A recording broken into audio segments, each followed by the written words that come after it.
So speak and so act as those who are to be judged under the law of liberty. James 2, verse 12.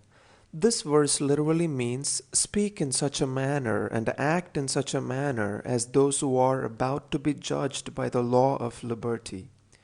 With these commands, James returns to his theme of the letter, the need for believers to validate the reality of their religion by doing the word.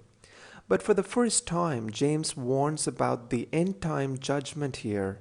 He states that obedience to the demands of the law will be the standard for that judgment. Similar to what Paul says in 2 Corinthians 5:10, we must all appear before the judgment seat of Christ, that each one may receive what is due him for the things done in the body, whether good or bad. Reiterating from our meditation of verse 8 and 9, the law in question here is not the Old Testament law per se, but the Old Testament law as reinterpreted and imposed by Christ.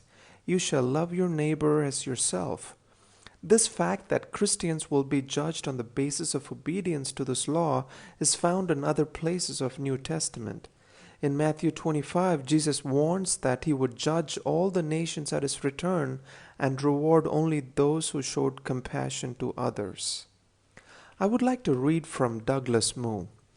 God's gracious acceptance of us does not end our obligation to obey him, it sets it on a new footing.